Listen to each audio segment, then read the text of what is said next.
ClowdyWorld. And bro, man, oh man, it's like the rap civil war this week, man. So as we already know, Future's new album, We Still Don't Trust You, came out, and The Weeknd is on that project as well.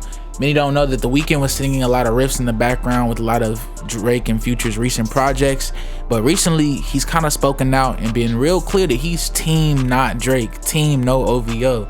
And so when Future got him on the track in the project, he had a few lines directed to Drizzy 6 God himself, man.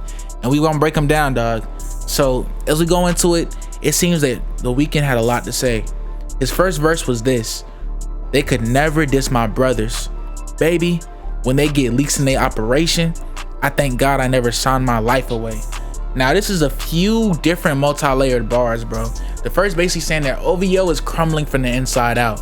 We've seen Drake for a while kind of have this air of having not everything handled, but everything basically clearly in-house. He doesn't get exposed very often unless it's very personal, you know, very super out of the pocket things, like as we know, the Pusha T and Adonis scandal.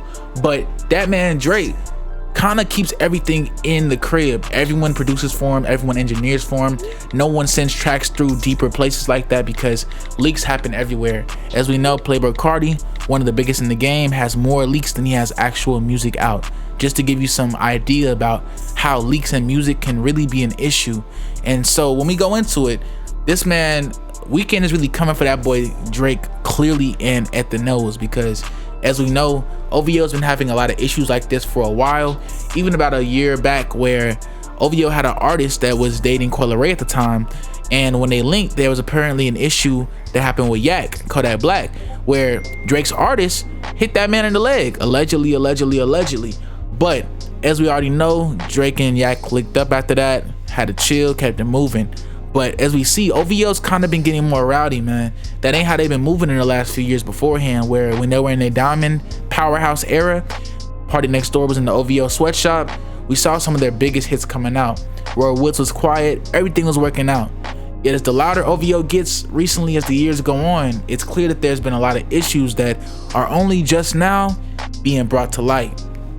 The second verse saying they're shooters making TikToks.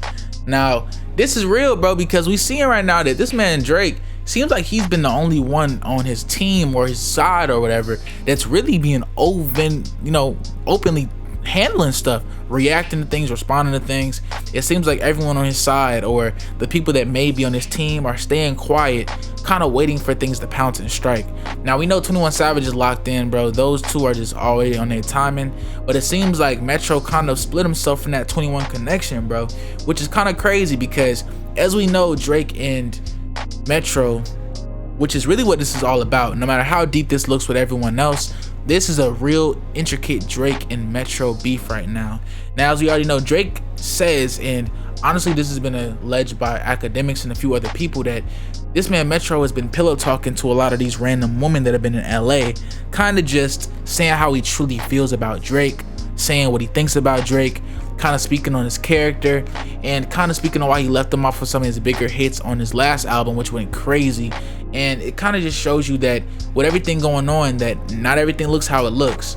With Heroes and Villains, there were some of the biggest songs in Metro's entire career, yet there were parts that were supposed to have Drake on them that were directly cut out. And even when he tried to explain them in interviews in separate areas, it was very clearly just a lie.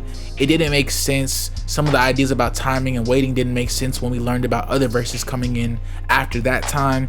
It just felt like he didn't want to say how he felt, which is real. You don't got to speak on something you don't want to speak on.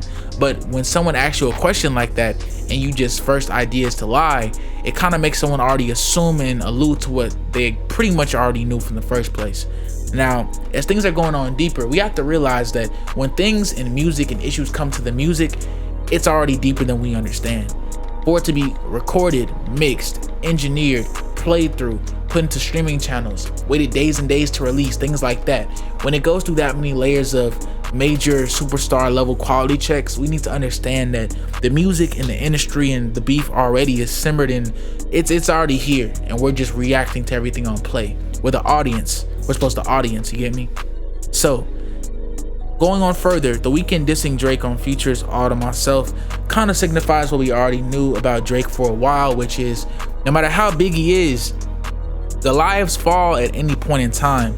There's never been a Goliath of any era that stayed at the top forever and ever, even if their levels of success have stayed.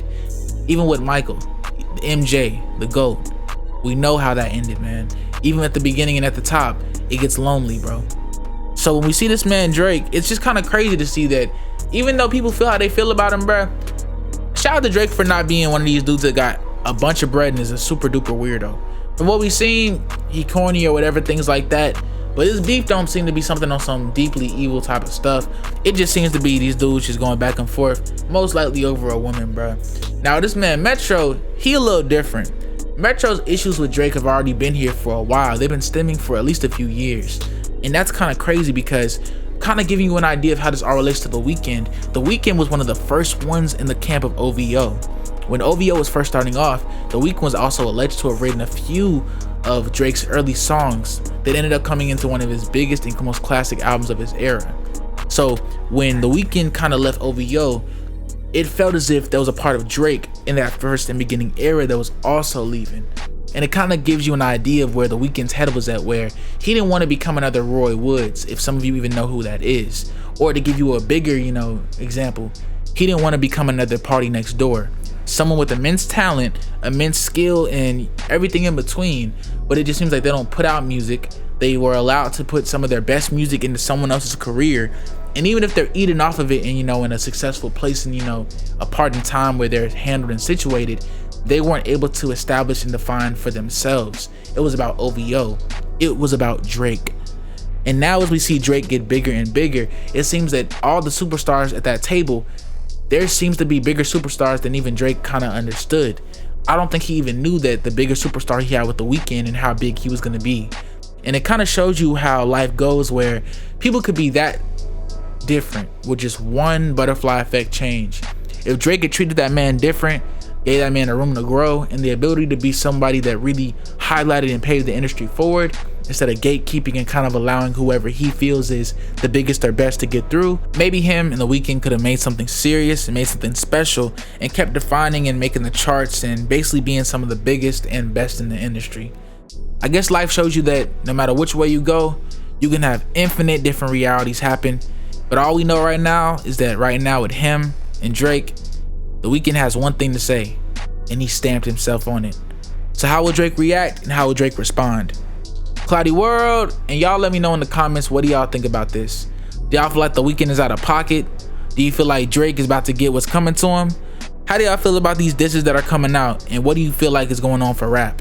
I for one am very excited, and it's clear to see rap heating up in big 24. ClowdyWorld, and we gone.